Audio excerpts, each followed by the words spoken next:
आज पर्वराज का प्रथम दिन है। उत्तम क्षमा के बारे में आप लोग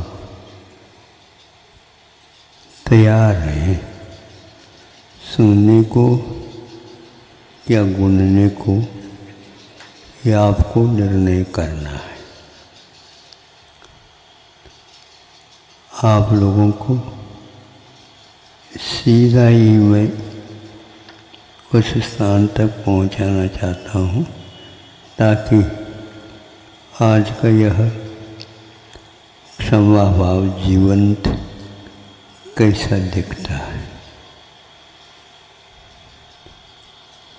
एक साथ, एक नहीं, दो नहीं, तीन नहीं, सैकड़ों, 500 सिंह की भांति जाड़ जबाड़ रखने वाले एक साथ धावा बोलते हैं। कहाँ बोल रहे हैं वह चित्रण आपके मस्तिष्क में आ ही गया होगा।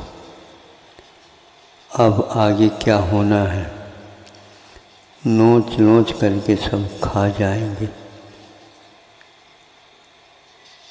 केस नोच तो वो करते ही हैं, लेकिन अब ये सब श्वान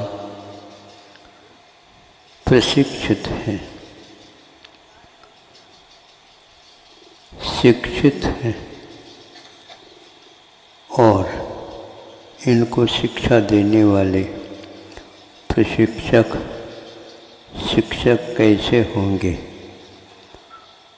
आप लोग तो मनुष्य हैं, किसी मनुष्य के द्वारा एक प्रकार से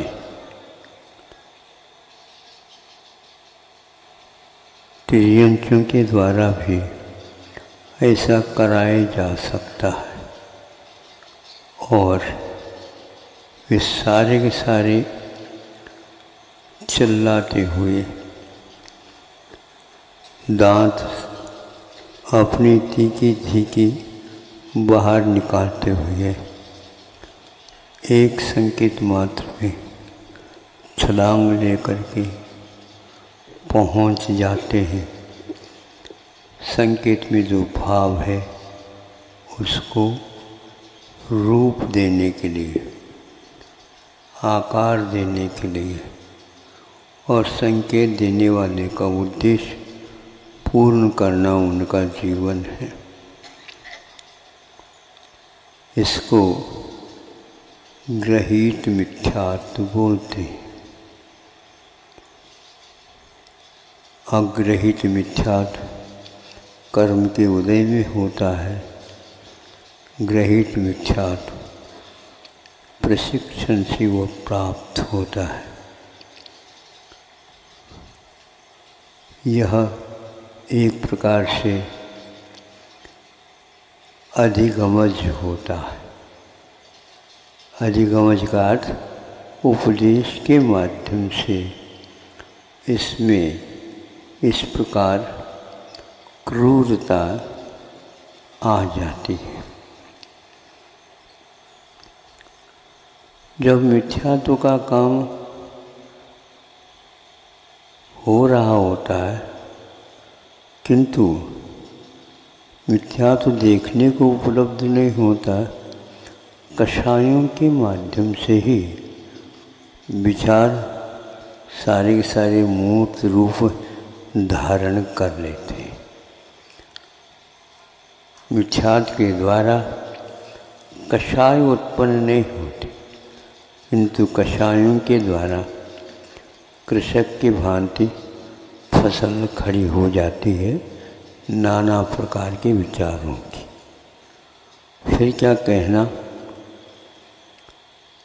वो गए किंतु एकदम उनकी गति में धीमापन आ गया और वो भूल जाते हैं कि हमें किस कार्य के लिए प्रेरणा दी गई है।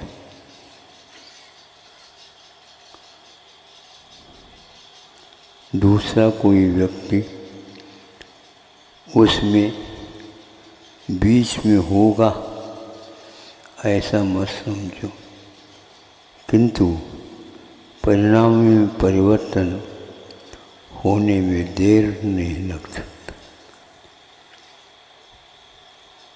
शांत मुद्रा के ऊपर ये प्रहार करने वाले श्वान भूल जाते हैं और परिक्रमा लगा करके उनके चरणों में बैठ जाते।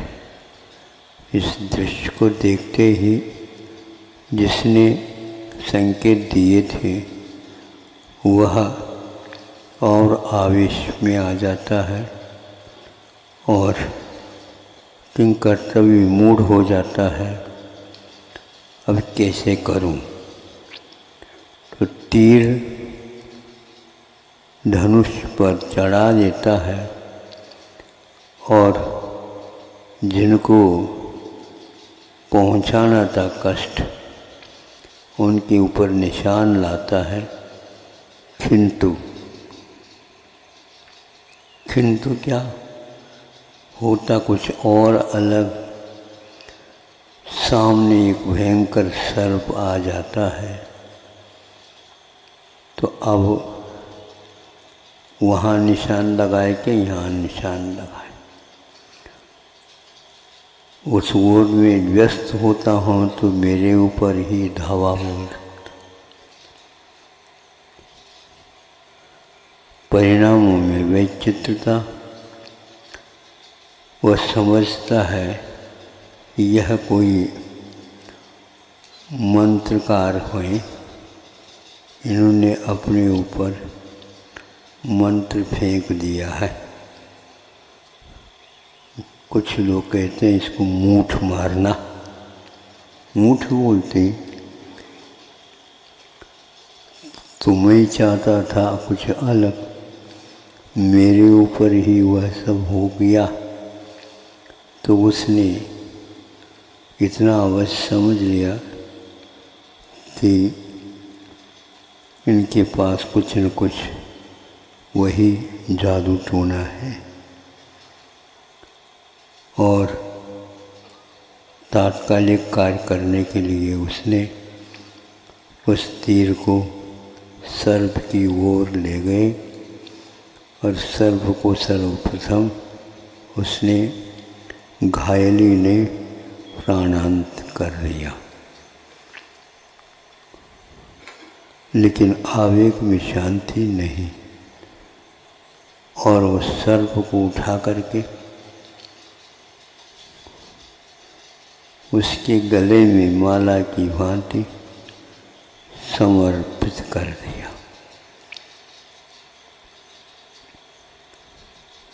एक मुनि महाराज के ऊपर इस प्रकार का घोर उपसर्ग हुआ।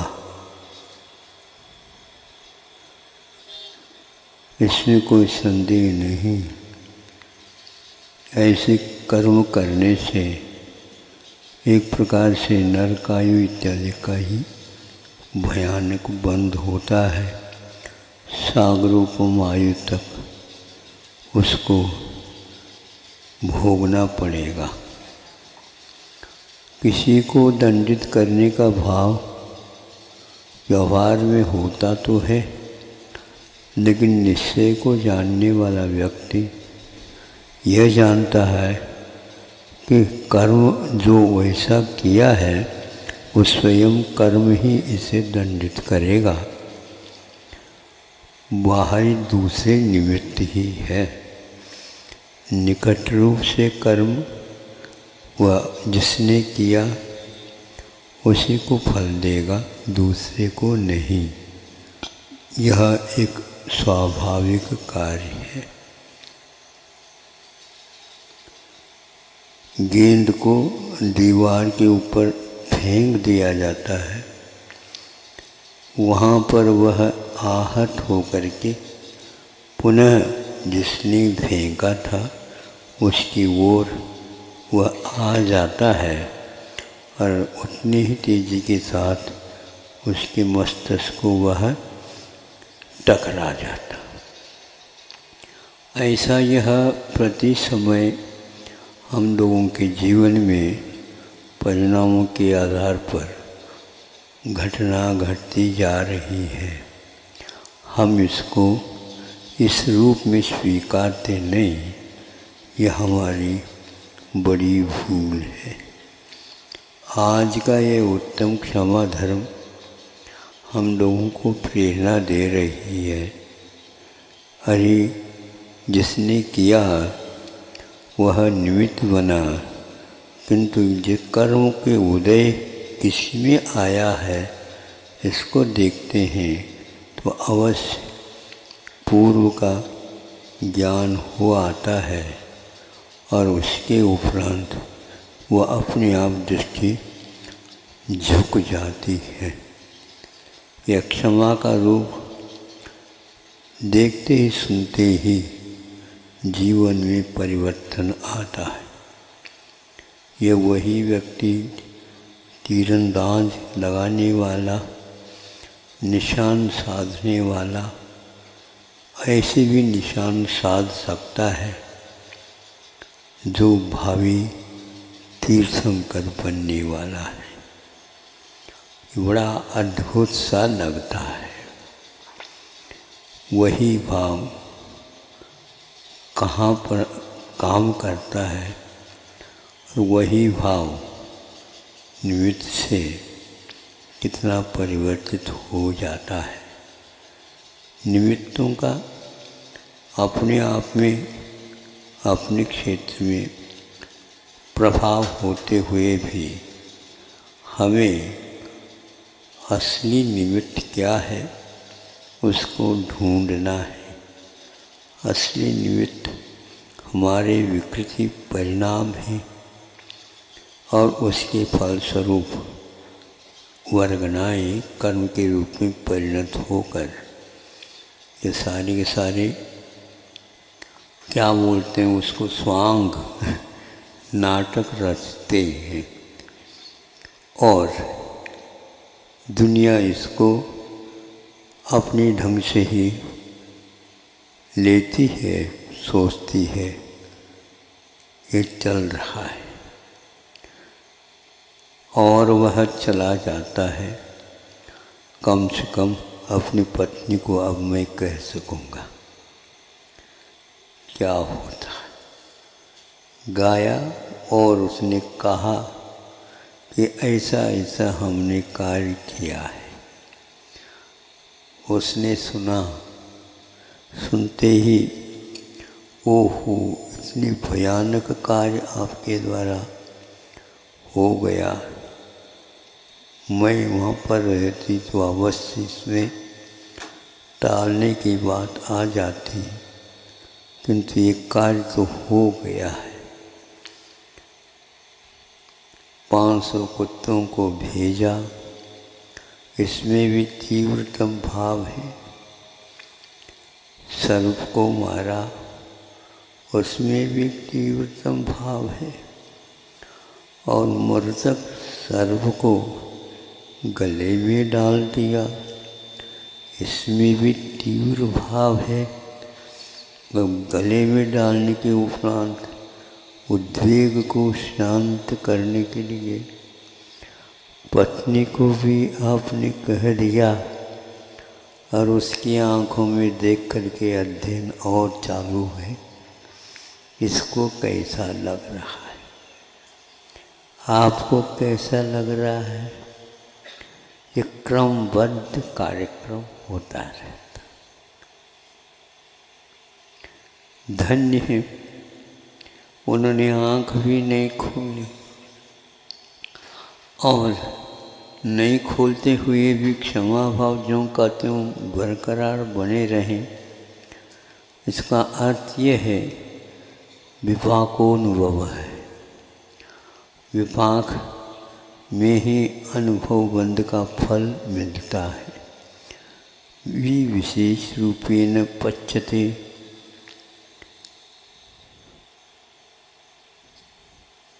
फलीभूतं भवति विपाकबंध। तो अनेक प्रकार से द्रव्य क्षेत्र काल भाव के निमित्त को लेकर फलता है, उसका नाम विपाक बोलते हैं। उस विपाक का नाम ही अनुभव बंध है। आप लोगों को 4 प्रकार के बंध होते हैं: प्रकृति, स्थिति, प्रदेश और अनुभव। अनुभाग बंध अथवा अनुभव बंध ही हमें रस चखा देते हैं, बाकी सब मौन रहते हैं।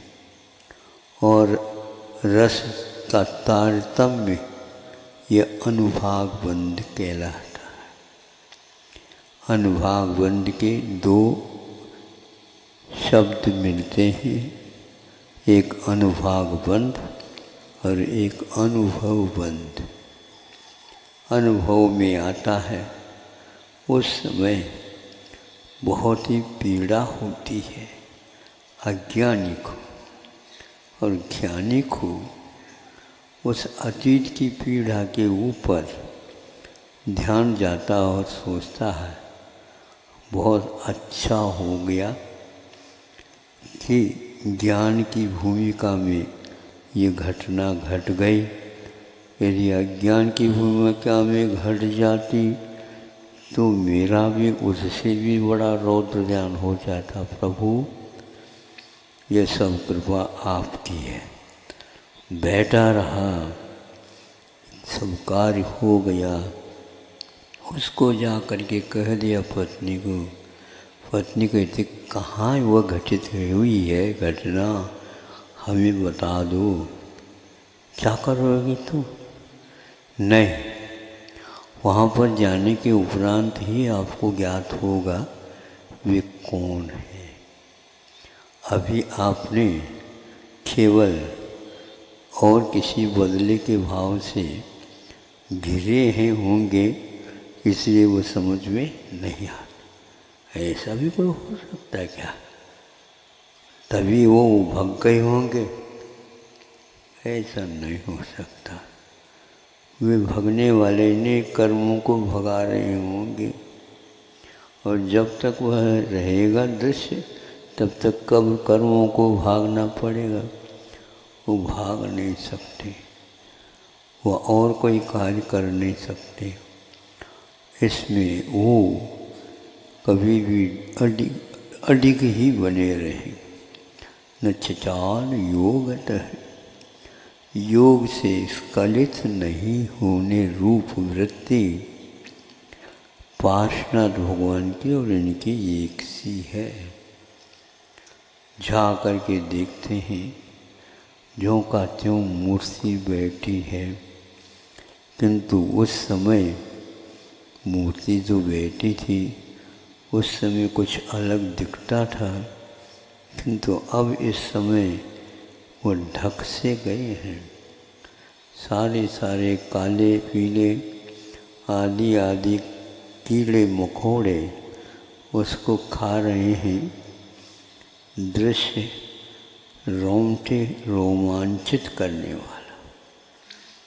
और उसको दूर करने के लिए कोमल एक वस्त्र वो अपने पास रखी थी, किंतु उनको पहले किसी भी प्रकार से नीचे उतर जाए तो उन्होंने चारों तरफ शक्कर बिखरा दिया। फिर क्या कहना, वो सारे चींटी नीचे की ओर आ गई, खाने में लग गई। तो इन्होंने अपने तरफ से प्रक्षालन करके उनके चरणों में बैठ गए और क्या करते हैं, और कुछ नहीं करते, नमस्तु करते हैं। और नमस्तु के साथ जो ही मस्तक झुकाते हैं,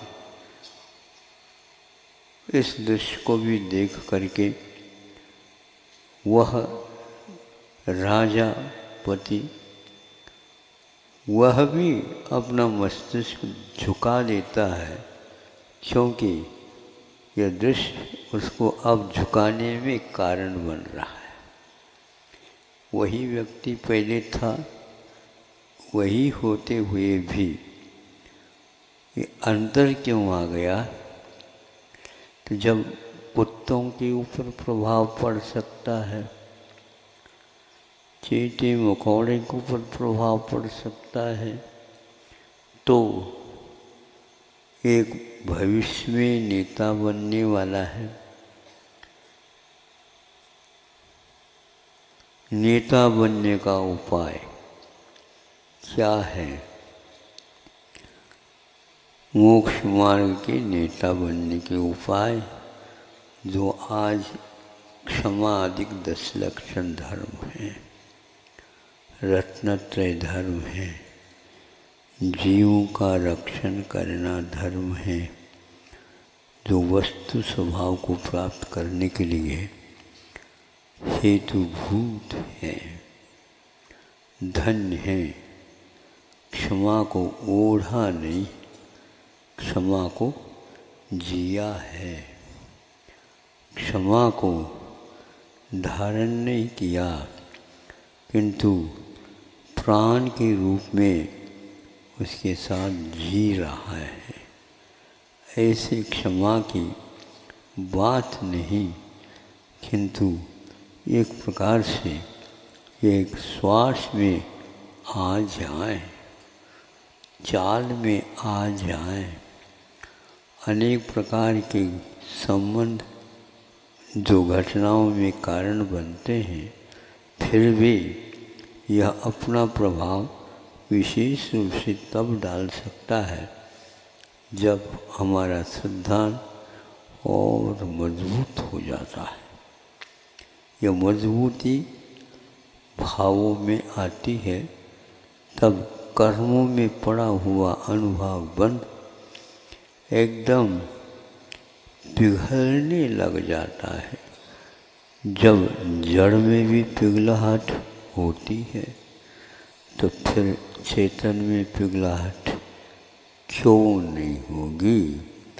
पक्की बात है।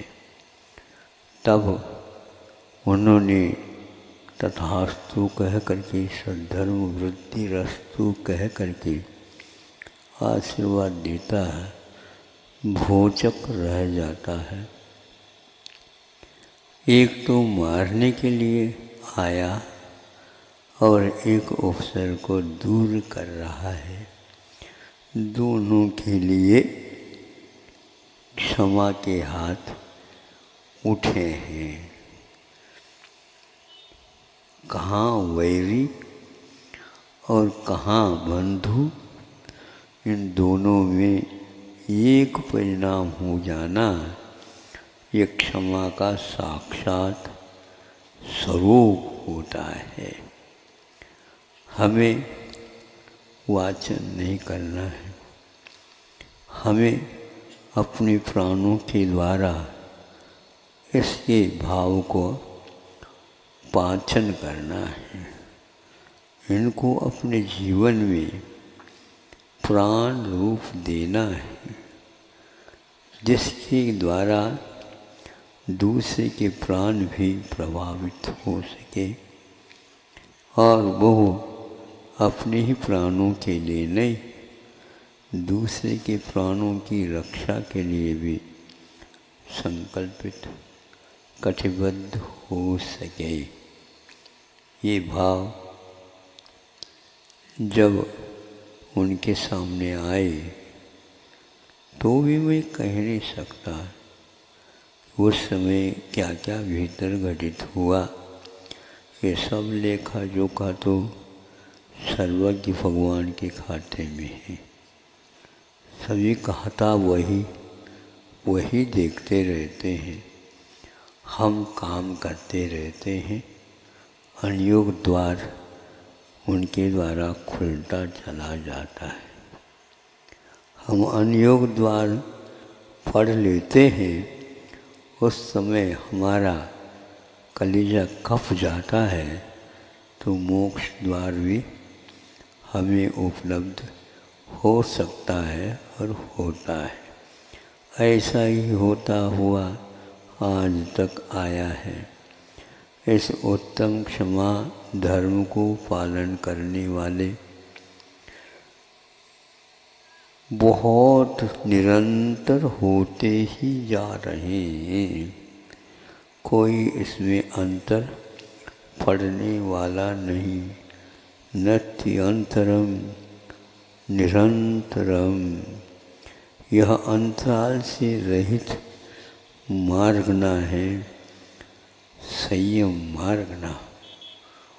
यह भले ही यहाँ पर विघटित होने वाला है, इसमें दूब ही दूब उग करके आने वाली है, किंतु इसके अलावा भी 170 है भूमियाँ, वहाँ पर निरंतर चल रहा है। हम भटक करके यहाँ पर आ गए। साक्षात वहाँ पर तीर्थंकर देव बैठे हैं, क्षमा के अवतार।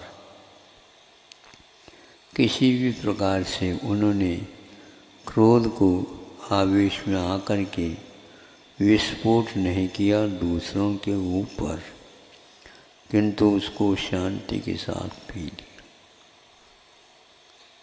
उत्तम क्षमा का अर्थ पर के क्रोध को बहुत ही अच्छे ढंग से जैसे ठंडाई वगैरह पी लेते हैं, वैसे दूसरे के क्रोध को पी जाना ही उत्तम क्षमा धर्म कहा जा सकता है। किंतु हम सभी प्रकार के भावों को करना चाहते हैं, लेकिन बीच में वह क्रोध दूसरे के ऊपर ही होने लग जाता है। वहाँ पर उसकी निकाचरता के बारे में बोध होता है। नारकियों में ऐसा दृश्य दिखाया गया है। सर्वासिद्धि में उत्साहितुम अभिवांछन अपि न उत्साहते सत्कार्यम प्रति, अच्छे कार्य के प्रति वह उत्साहित नहीं हो पाता, चाहता तो है। ऐसा क्यों होता है? उस क्षेत्र का ये प्रभाव है। उस क्षेत्र में आने वाले उन अनुभाग बंधुओं का विपाक का ये परिणाम है। वह विपरीत ही कार्य करता है। लेकिन ऐसी संगति वहाँ पर नहीं मिल पाती, इसलिए किंतु पश्चाताप इतना हो जाता है। नारक में ही एक ऐसा भव है, ये नारक भव देवों से भी आगे बढ़ कर के हो जाता। देव दो ही गति में जा सकते, देव देव नहीं हो सकते और नारकी भी नहीं हो सकते, और वो तिर्यंच भी हो सकते हैं, मनुष्य भी हो सकते हैं। किंतु वैसे ही मनुष्य भी हो सकता है, लेकिन देव एकेंद्रीय भी हो सकता है। यह अपने आप में बहुत महत्वपूर्ण बिंदु है। मतलब देवों में कषायों की मंदता होते हुए भी 12वें स्वर्ग से आने वाले तक तिर्यंच पशु बन सकते हैं, और सौधर्म और ऐशान स्वर्गगत देवी देवताएं एकेंद्रीय भी बन सकते हैं। सोचो, विचार करो, कहाँ पर गणित गड़बड़ी हो रही है। गणित में, हिसाब किताब में कहाँ क्या हो रहा है, तो आचार्य कहते हैं ये विषयों का परिणाम है जो हम नहीं समझ पाते और वहाँ पर भी बंद कर लेते। नारकी सूक्ष्म नहीं होंगे, नारकी एक इंद्रिय से लेकर के असंगी पंचेंद्रिय तक भी नहीं होंगे, किंतु गर्वज ही होंगे और एक प्रकार से गर्वज होकर के भी संगी पंचेंद्रिय ही होंगे। यानी सारे के सारे 84 लाख योनि स्थान को समाप्त करके एकमात्र गर्वज ही होंगे। गर्वज होने के लिए एक प्रकार से बहुत पुण्य की आवश्यकता है। ऐसा कौन सा वो पुण्य कर रहा है, वह यही कर रहा है कि यहाँ से मैं निकल जाऊँगा तो दोबारा आने की बात ही नहीं करूँगा। यह पश्चाताप की अग्नि में वो झुलसता रहता है, फलस्वरूप सूक्ष्म भी नहीं होता, बादर ही होता है, किंतु अपर्याप्त भी वह नहीं होता। और वह अपर्याप्त नहीं होते हुए भी, पर्याप्त होते हुए भी वहाँ भी अकाल मरण नहीं होता, किंतु यहाँ होने के उपरांत अकाल मरण हो सकता है। इन सब बातों को हम 4 बंद के साथ जब घटित करते हैं, शेष बचना ही नहीं चाहिए, लेकिन क्यों बच जाता है, ये एक बहुत ही आश्चर्य और खेल का विषय है। ये कथा आप लोगों ने कई बार सुनी होगी, कई बार पढ़ी होगी, कई बार सोचा होगा, किंतु हम सोचते रहते हैं किंतु उसके प्रयोग नहीं कर पाते हैं, इसलिए उसमें व्यत्यास नज़र में आता है। अब दोबारा वह नारकी भी हो सकता है, देव भी देव हो सकता है, किंतु एक बार बीच में जन्म लेना आवश्यक। किंतु महाराज कहते हैं इसको द्वार फिर भी मोक्ष का, स्वर्ग का द्वार तो खुल रहा है, लेकिन मोक्ष का द्वार क्यों नहीं खुल रहा है, तो आचार्य कहते हैं मोह के द्वार जब तक बंद नहीं करोगे तब तक मोक्ष का द्वार खुलेगा ही नहीं। महाराज आपने बंद कर रखा होगा, नहीं, मेरा द्वार मैंने खोला, आपको भी अपना ही मोह का द्वार बंद करना होगा और उस बंद करते ही वह एक प्रकार से सहज ही मोक्ष के द्वार खुल जाता है, क्योंकि ये दोनों विपरीत स्वभाव वाले हैं। इसलिए परे मोक्ष हेतु तो अपरे संसार से हेतु, ऐसा यह भाव समझ में आता है जनवाणी के माध्यम से। अब हमें यह समझना है कितने बार यह पर्व के दिन आए हैं और कितने बार और आगे भी आएंगे, क्योंकि ऐसे संस्कार डल भी रहे हैं। लेकिन किसान एक बार बीज बोता है, नहीं फसल आती है तो 2 बार सोचने लग जाता है, अब के बार मैं ऐसे बोऊं। बोता है लेकिन समय पर वर्षा नहीं हो, अतिवृष्टि हो या कम वृष्टि हो, तो उसके बीज में क्षमता होते हुए भी वो समय पर अंकुरित नहीं हो पाते। आप अनुभाग बंध की ओर दृष्टिपात करिए। ऐसे प्रशस्त कर्मों को बांधिए जिसमें निकाचितपन पड़ जाए।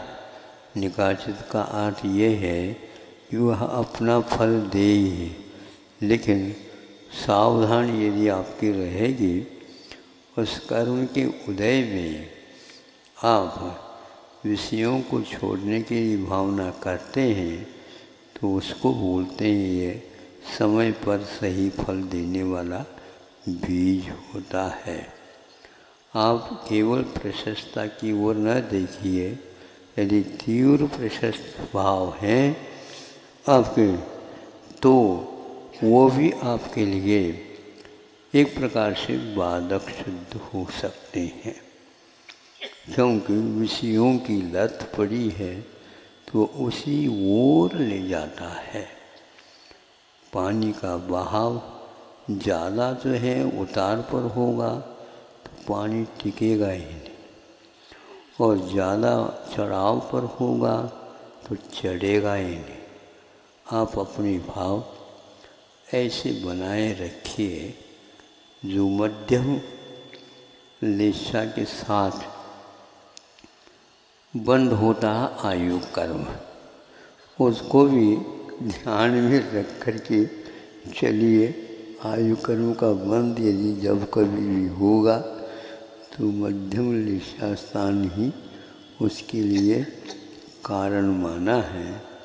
तो अंकुरित होने के लिए ज़्यादा वृष्टि भी ठीक नहीं है और वृष्टि की बिल्कुल विरलता भी ठीक नहीं।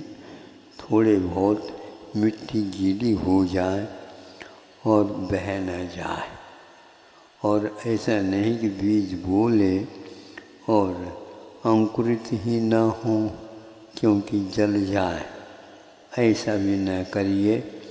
आप थोड़े से कुशल किसान बनिए। कुशल किसान का अर्थ होता है विश्व कल्याण की बात जब होती है तो किसान को ही प्राय करके लोग उदाहरण का रूप दे देते हैं। कर्म सिद्धांत में कषाय को कृषक की उपमा दी गई है।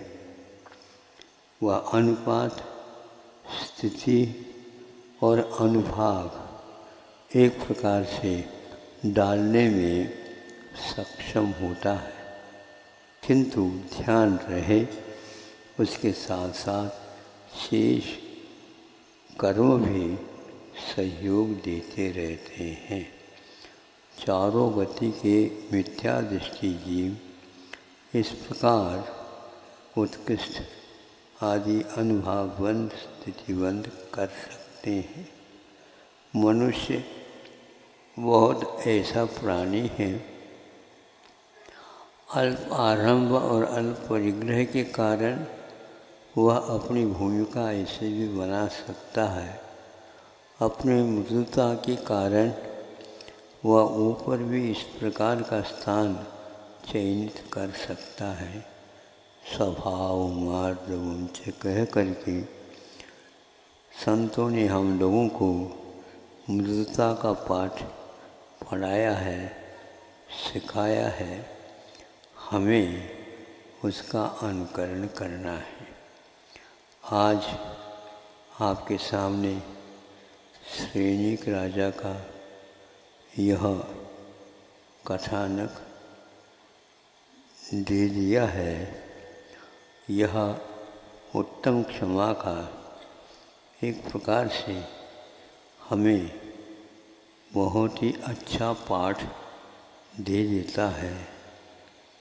वो भी कैसा है, देखो बच्चे लेना एक प्रकार से उस पति के ऊपर भी क्रुद्ध नहीं हुई, क्योंकि वह समझती थी कि प्राणी का स्वभाव क्रोध नहीं है, किंतु क्रोध एक प्रकार से नैमित्तिक भाव है।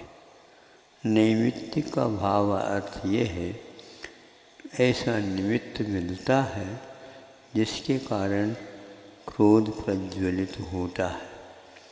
आपने कभी भी क्रोध के बारे में सोचा है कि क्रोध कब होता है?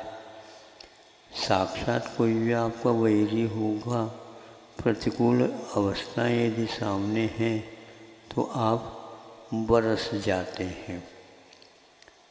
किंतु कभी कभी आपने देखा होगा ये बरसना बिना बादल भी जैसे कभी कभी होने लग जाता है।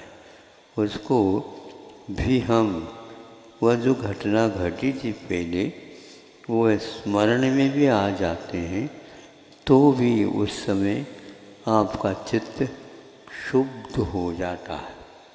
होता है क्या? नहीं। आप थोड़े से अध्ययन कर लो, याद कर लो तो पक्का हो जाएगा। उतना ही क्रूर भाव उस समय आप अकेले बैठे हुए भी कर सकते हैं और तमतमाने लग जाता है आपका मुख। उसके कारण ये सब हम लोगों का वर्तमान कालीन अज्ञान है। उस ज्ञान का सही दिशा में उपयोग नहीं करने का प्रभाव है। संक्षेप से इतना ही कहना पर्याप्त समझता हूँ कि अब हम ज़्यादा देर न करें और जो क्षण मिले हैं उनका सदुपयोग करें, उनके प्रयोग सही दिशा में करें और जो आदर्श हमारे सामने हैं उनको न भूलते हुए उसी ओर हमारे कदम उठें, ऐसे प्रभु से बार बार प्रार्थना करें। इतना ही पर्याप्त समझता हूँ। आप लोगों ने बहुत ही शांति के साथ सुना। हमारी माइक बहुत गड़बड़ कर रही थी, लेकिन काम कर गई। आप लोगों का पुण्य होगा।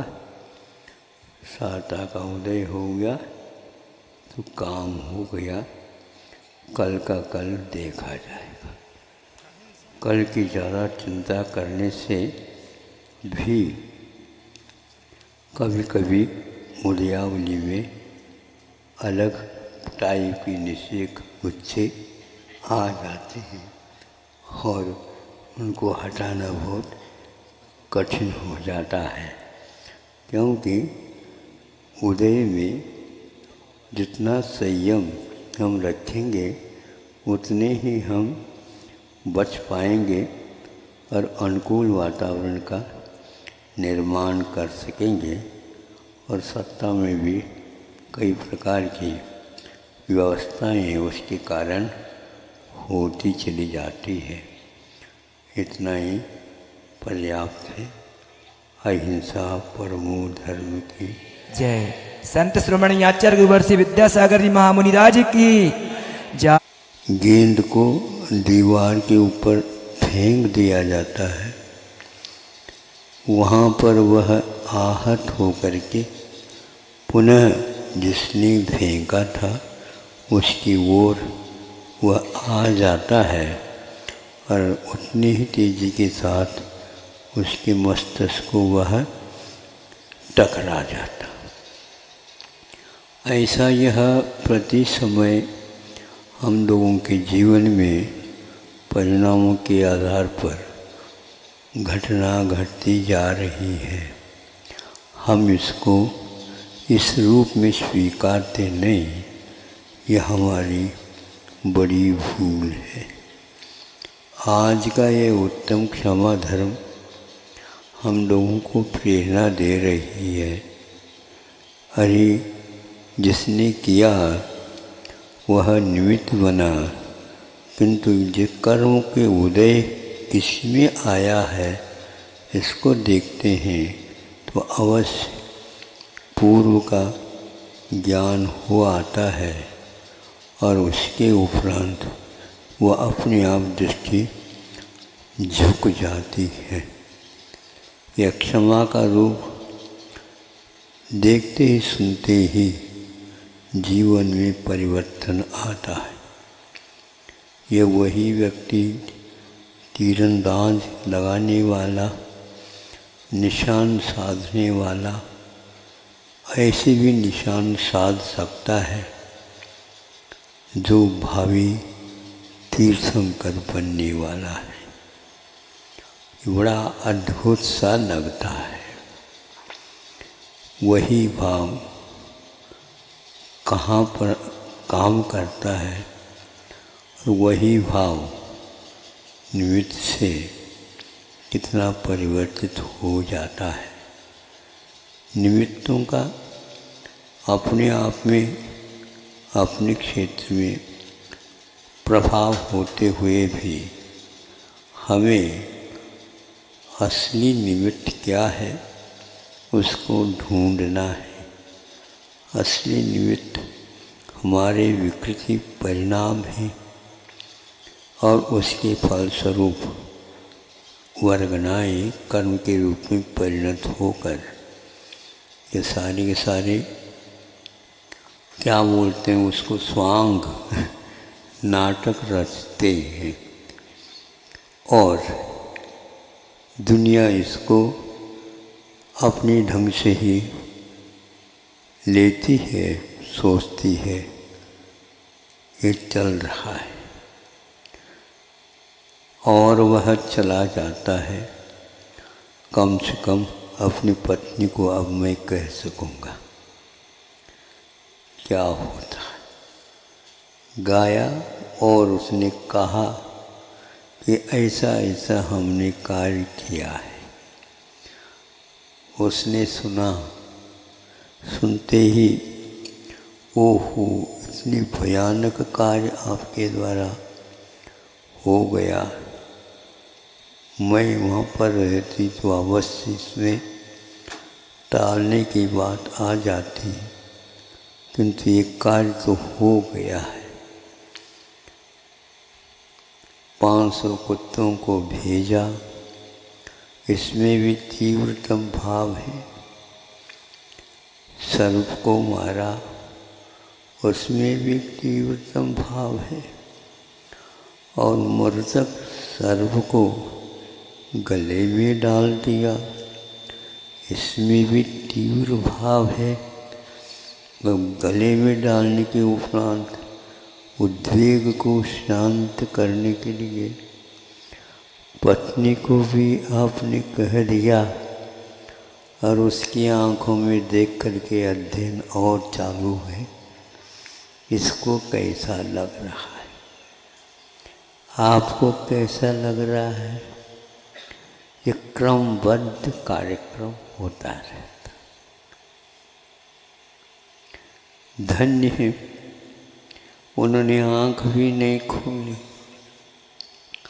और नहीं खोलते हुए भी क्षमा भाव जो कहते हो बरकरार बने रहें। इसका अर्थ ये है विपाकोनुभव है। विपाक में ही अनुभव बंध का फल मिलता है। विशेष रूपेण पच्यते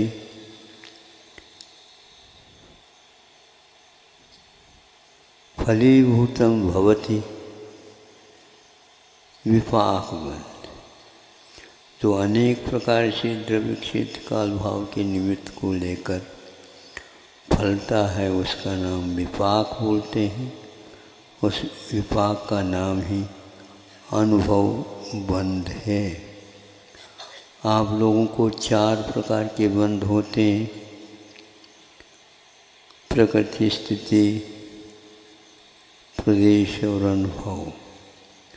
अनुभाग बंध अथवा अनुभव बंध ही हमें रस चखा देते हैं, बाकी सब मौन रहते हैं और रस का तारतम्य ये अनुभाग बंध कहलाता है। अनुभाग बंध के दो शब्द मिलते हैं, एक अनुभाग बंध और एक अनुभव बंध। अनुभव में आता है उस समय बहुत ही पीड़ा होती है अज्ञानी को, और ज्ञानी को उस अतीत की पीड़ा के ऊपर ध्यान जाता और सोचता है बहुत अच्छा हो गया कि ज्ञान की भूमिका में ये घटना घट गई। यदि अज्ञान की भूमिका में घट जाती तो मेरा भी उससे भी बड़ा रौद्र ज्ञान हो जाता। प्रभु ये सब कृपा आपकी है। बैठा रहा, सब कार्य हो गया। उसको जा कर के कह दिया पत्नी को। पत्नी कहती कहाँ वह घटित हुई है घटना, हमें बता दो, क्या करोगी तुम? नहीं, वहाँ पर जाने के उपरांत ही आपको ज्ञात होगा वे कौन है। अभी आपने केवल और किसी बदले के भाव से घिरे हैं होंगे, इसलिए वो समझ में नहीं आता। ऐसा भी कोई हो सकता है क्या? तभी वो भग गए होंगे? ऐसा नहीं हो सकता। वे भगने वाले ने कर्मों को भगा रहे होंगे, और जब तक वह रहेगा दृश्य तब तक कब कर्मों को भागना पड़ेगा। वो भाग नहीं सकते, वो और कोई कार्य कर नहीं सकते। इसमें वो कभी भी अडिग ही बने रहे। न चचाल योगतः, योग से स्खलित नहीं होने रूप वृत्ति पार्श्वनाथ भगवान की और इनकी एक सी है। जा कर के देखते हैं, ज्यों का त्यों मूर्ति बैठी है, किंतु उस समय मूर्ति जो बैठी थी उस समय कुछ अलग दिखता था, किंतु अब इस समय वो ढक से गए हैं। सारे सारे काले पीले आदि आदि कीड़े मकोड़े उसको खा रहे हैं। दृश्य रोंगटे रोमांचित करने वाला। और उसको दूर करने के लिए कोमल एक वस्त्र वो अपने पास रखी थी, किंतु उनको पहले किसी भी प्रकार से नीचे उतर जाए तो उन्होंने चारों तरफ शक्कर बिखरा दिया। फिर क्या कहना, वो सारे चीटी नीचे की ओर आ गई, खाने में लग गई। तो इन्होंने अपनी तरफ से प्रक्षालन करके उनके चरणों में बैठ गए और क्या करते हैं, और कुछ नहीं करते, नमस्तु करते हैं। और नमस्तु के साथ जो ही मस्तक झुकाते हैं, इस दृश्य को भी देख करके वह राजा पति वह भी अपना मस्तिष्क झुका देता है, क्योंकि यह दृश्य उसको अब झुकाने में कारण बन रहा है। वही व्यक्ति पहले था, वही होते हुए भी ये अंतर क्यों आ गया? तो जब कुत्तों के ऊपर प्रभाव पड़ सकता है, चींटी मकोड़े के ऊपर प्रभाव पड़ सकता है, तो एक भविष्य में नेता बनने वाला है, नेता बनने का उपाय क्या है? मोक्ष मार्ग के नेता बनने के उपाय जो आज क्षमाधिक 10 लक्षण धर्म हैं, रत्नत्रय धर्म है, जीवों का रक्षण करना धर्म है, जो वस्तु स्वभाव को प्राप्त करने के लिए हेतुभूत है। धन्य है, क्षमा को ओढ़ा नहीं, क्षमा को जिया है। क्षमा को धारण नहीं किया, किंतु प्राण के रूप में उसके साथ जी रहा है। ऐसे क्षमा की बात नहीं, किंतु एक प्रकार से एक श्वास में आ जाए, चाल में आ जाए। अनेक प्रकार के संबंध जो घटनाओं में कारण बनते हैं, फिर भी यह अपना प्रभाव विशेष रूप से तब डाल सकता है जब हमारा सिद्धांत और मजबूत हो जाता है। यह मजबूती भावों में आती है, तब कर्मों में पड़ा हुआ अनुभाव बंध एकदम पिघलने लग जाता है। जब जड़ में भी पिघलाहट होती है, तो फिर चेतन में पिघलाहट क्यों नहीं होगी? पक्की बात है। तब उन्होंने तथास्तु कह करके, सद्धर्म वृद्धि रस्तु कह करके आशीर्वाद देता है, भोचक रह जाता है। एक तो मारने के लिए आया और एक अवसर को दूर कर रहा है। दोनों के लिए क्षमा के हाथ उठे हैं। कहाँ वैरी और कहाँ बंधु, इन दोनों में एक परिणाम हो जाना, ये क्षमा का साक्षात स्वरूप होता है। हमें वाचन नहीं करना है, हमें अपने प्राणों के द्वारा इसके भाव को पाचन करना है।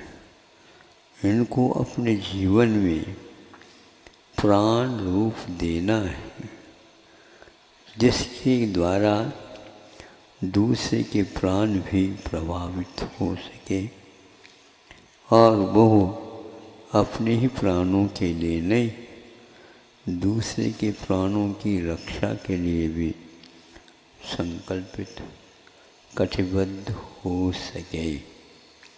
ये भाव जब उनके सामने आए तो भी मैं कह नहीं सकता उस समय क्या क्या भीतर घटित हुआ। ये सब लेखा जोखा तो सर्वज्ञ भगवान के खाते में है। सभी कहता वही देखते रहते हैं, हम काम करते रहते हैं। अनियोग द्वार उनके द्वारा खुलता चला जाता है।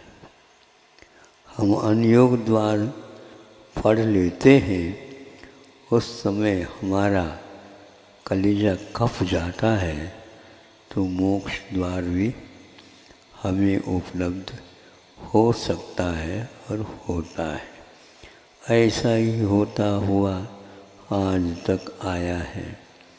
इस उत्तम क्षमा धर्म को पालन करने वाले बहुत निरंतर होते ही जा रहे हैं। कोई इसमें अंतर पड़ने वाला नहीं। नत्यंतरम निरंतरम, यह अंतराल से रहित मार्गना है, संयम मार्गना। यह भले ही यहाँ पर विघटित होने वाला है, इसमें दूब ही दूब उग करके आने वाली है। किंतु इसके अलावा भी 170 है भूमियाँ, वहाँ पर निरंतर चल रहा है। हम भटक करके यहाँ पर आ गए। साक्षात वहाँ पर तीर्थंकर देव बैठे हैं, क्षमा के अवतार। किसी भी प्रकार से उन्होंने क्रोध को आवेश में आकर के विस्फोट नहीं किया दूसरों के ऊपर, किंतु उसको शांति के साथ पी लिया। उत्तम क्षमा का अर्थ पर के क्रोध को बहुत ही अच्छे ढंग से जैसे ठंडाई वगैरह पी लेते हैं, वैसे दूसरे के क्रोध को पी जाना ही उत्तम क्षमा धर्म कहा जा सकता है। किंतु हम सभी प्रकार के भावों को करना चाहते हैं, लेकिन बीच में वह क्रोध दूसरे के ऊपर ही होने लग जाता है। वहाँ पर उसकी निकाचरता के बारे में बोध होता है। नारकियों में ऐसा दृश्य दिखाया गया है। सर्वासिद्धि में उत्साहित अभिवांछन अपि न उत्सहते सत्कार्यं प्रति, अच्छे कार्य के प्रति वह उत्साहित नहीं हो पाता, चाहता तो है। ऐसा क्यों होता है? उस क्षेत्र का ये प्रभाव है। उस क्षेत्र में आने वाले उन अनुभाग बंधुओं का विपाक का ये परिणाम है। वह विपरीत ही कार्य करता है। लेकिन ऐसी संगति वहाँ पर नहीं मिल पाती, इसलिए किंतु पश्चाताप इतना हो जाता है। नारक में ही एक ऐसा भव है, ये नारक भव देवों से भी आगे बढ़ कर के हो जाता। देव दो ही गति में जा सकते, देव देव नहीं हो सकते और नारकी भी नहीं हो सकते, और वो तिर्यंच भी हो सकते हैं, मनुष्य भी हो सकते हैं। किंतु वैसे ही मनुष्य भी हो सकता है, लेकिन देव एकेंद्रीय भी हो सकता है। यह अपने आप में बहुत महत्वपूर्ण बिंदु है। मतलब देवों में कषायों की मंदता होते हुए भी 12वें स्वर्ग से आने वाले तक तिर्यंच पशु बन सकते हैं, और 100 धर्म और ऐशान स्वर्गगत देवी देवताएं एकेंद्रीय भी बन सकते हैं। सोचो, विचार करो, कहाँ पर गणित गड़बड़ी हो रही है। गणित में, हिसाब किताब में कहाँ क्या हो रहा है। तो आचार्य कहते हैं ये विषयों का परिणाम है जो हम नहीं समझ पाते और वहाँ पर भी बंद कर लेते। नारकी सूक्ष्म नहीं होंगे, नारकी एकेंद्रिय से लेकर के असंगी पंचेंद्रिय तक भी नहीं होंगे, किंतु गर्भज ही होंगे और एक प्रकार से गर्भज होकर के भी संगी पंचेंद्रिय ही होंगे। यानी सारे के सारे 84 लाख योनि स्थान को समाप्त करके एकमात्र गर्भज ही होंगे गर्भज होने के लिए एक प्रकार से बहुत पुण्य की आवश्यकता है।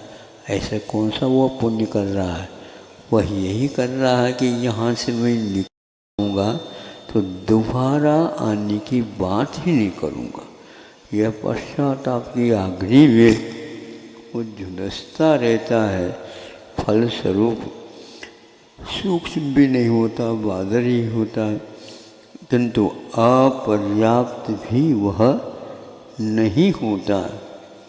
और वह अपर्याप्त नहीं होते हुए भी, पर्याप्त होते हुए भी वहाँ भी अकाल मरण नहीं होता, किंतु यहाँ होने के उपरांत अकाल मरण हो सकता है। इन सब बातों को हम चार बंद के साथ जब घटित करते हैं, शेष बचना ही नहीं चाहिए, लेकिन क्यों बच जाता है, ये एक बहुत ही आश्चर्य और खेद का विषय है। ये कथा आप लोगों ने कई बार सुनी होगी, कई बार पढ़ी होगी, कई बार सोचा होगा, किंतु हम सोचते रहते हैं किंतु उसके प्रयोग नहीं कर पाते हैं, इसलिए उसमें व्यत्यास नज़र में आता है। अब दोबारा वह नारकी भी हो सकता है, देव भी देव हो सकता है, किंतु एक बार बीच में जन्म लेना आवश्यक। किंतु महाराज कहते हैं इसको द्वार फिर भी मोक्ष का, स्वर्ग का द्वार तो खुल रहा है, लेकिन मोक्ष का द्वार क्यों नहीं खुल रहा है? तो आचार्य कहते हैं मोह के द्वार जब तक बंद नहीं करोगे तब तक मोक्ष का द्वार खुलेगा ही नहीं।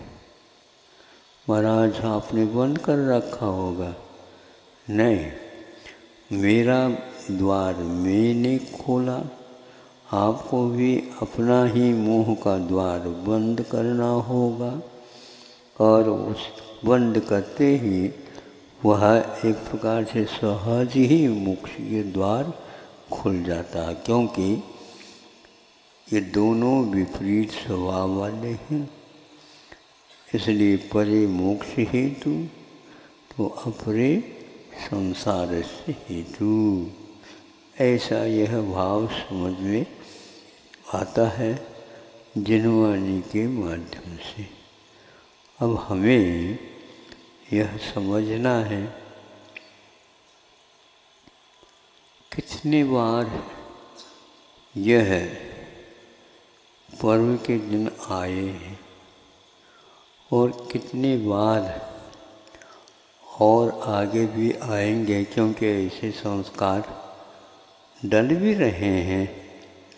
लेकिन किसान एक बार बीज होता है, नहीं फसल आती है तो दो बार सोचने लग जाता है, अब के बाद मैं ऐसे बोऊं, बोता है लेकिन समय पर वर्षा नहीं हो, अतिवृष्टि हो या कम वृष्टि हो तो उसके बीज में क्षमता होते हुए भी वो समय पर अंकुरित नहीं हो पाते। आप अनुभाग बंद की ओर दृष्टिपात करिए, ऐसे प्रशस्त कर्मों को बांधिए जिसमें निकाचितपन पड़ जाए। निकाचित का अर्थ ये है कि वह अपना फल दे ही, लेकिन सावधान यदि आपकी रहेगी, उस कर्म के उदय में आप विषयों को छोड़ने की भावना करते हैं तो उसको बोलते हैं ये समय पर सही फल देने वाला बीज होता है। आप केवल प्रशस्तता की ओर न देखिए, यदि तीव्र प्रशस्त भाव हैं आपके, तो वो भी आपके लिए एक प्रकार से बाधक सिद्ध हो सकते हैं, क्योंकि विषयों की लत पड़ी है तो उसी ओर ले जाता है। पानी का बहाव ज़्यादा जो है उतार पर होगा तो पानी टिकेगा ही नहीं, और ज़्यादा चढ़ाव पर होगा तो चढ़ेगा ही नहीं। आप अपने भाव ऐसे बनाए रखिए जो मध्यम लेशा के साथ बंद होता है आयु कर्म, उसको भी ध्यान में रख कर के चलिए।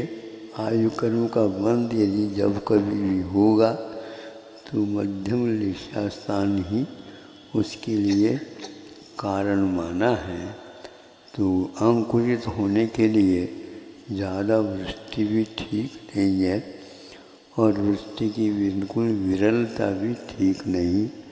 थोड़े बहुत मिट्टी गीली हो जाए और बह न जाए, और ऐसा नहीं कि बीज बोले और अंकुरित ही न हो क्योंकि जल जाए, ऐसा भी न करिए।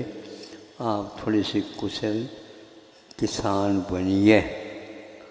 कुशल किसान का अर्थ होता है विश्व कल्याण की बात जब होती है तो किसान को ही प्राय करके लोग उदाहरण का रूप दे देते हैं। कर्म सिद्धांत में कषाय को कृषक की उपमा दी गई है। वह अनुपात, स्थिति और अनुभाग एक प्रकार से डालने में सक्षम होता है, किंतु ध्यान रहे उसके साथ साथ शेष कर्म भी सहयोग देते रहते हैं। चारों गति के मिथ्या दृष्टि जीव इस प्रकार उत्कृष्ट आदि अनुभागबंध स्थितिबंध कर सकते हैं। मनुष्य बहुत ऐसा प्राणी है, अल्प आरंभ और अल्प परिग्रह के कारण वह अपनी भूमिका ऐसे भी बना सकता है। अपने मृदुता के कारण वह ऊपर भी इस प्रकार का स्थान चयनित कर सकता है। स्वभाव मार्ग उनसे कह करके संतों ने हम लोगों को मृदुता का पाठ पढ़ाया है, सिखाया है। हमें उसका अनुकरण करना है। आज आपके सामने सैनिक राजा का यह कथानक दे दिया है। यह उत्तम क्षमा का एक प्रकार से हमें बहुत ही अच्छा पाठ दे देता है।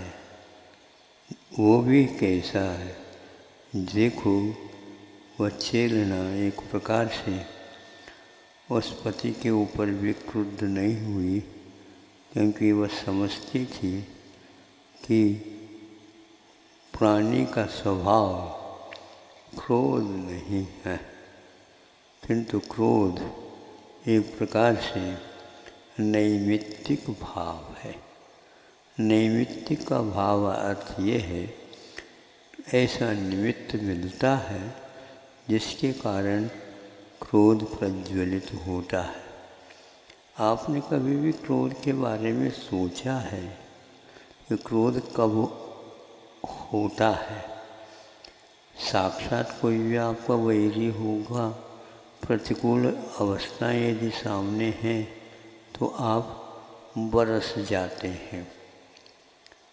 किंतु कभी कभी आपने देखा होगा ये बरसना बिना बादल भी जैसे कभी कभी होने लग जाता है। उसको भी हम वह जो घटना घटी थी पहले वो स्मरण में भी आ जाते हैं, तो भी उस समय आपका चित्त शुद्ध हो जाता है। होता है क्या? नहीं। आप थोड़े से अध्ययन कर लो, याद कर लो तो पक्का हो जाएगा। उतना ही क्रूर भाव उस समय आप अकेले बैठे हुए भी कर सकते हैं और तमतमाने लग जाता है आपका मुख। उसके कारण ये सब हम लोगों का वर्तमान कालीन अज्ञान है। उस ज्ञान का सही दिशा में उपयोग नहीं करने का प्रभाव है। संक्षेप से इतना ही कहना पर्याप्त समझता हूँ कि अब हम ज़्यादा देर न करें और जो क्षण मिले हैं उनका सदुपयोग करें, उनके प्रयोग सही दिशा में करें और जो आदर्श हमारे सामने हैं उनको न भूलते हुए उसी ओर हमारे कदम उठें, ऐसे प्रभु से बार बार प्रार्थना करें। इतना ही पर्याप्त समझता हूँ। आप लोगों ने बहुत ही शांति के साथ सुना। हमारी माइक बहुत गड़बड़ कर रही थी लेकिन काम कर गई। आप लोगों का पुण्य होगा। साता का उदय हो गया तो काम हो गया। कल का कल देखा जाएगा।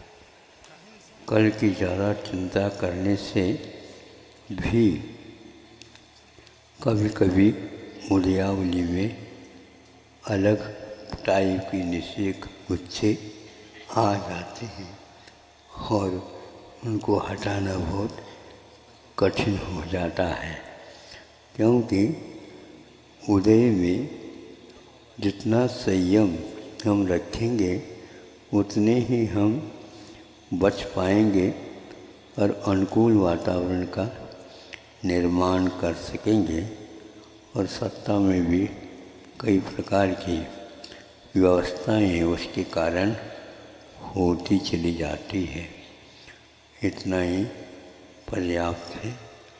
अहिंसा परमो धर्म की जय। संत श्रोमणी आचार्य गुरुवर्षी विद्यासागर जी महामुनि राज की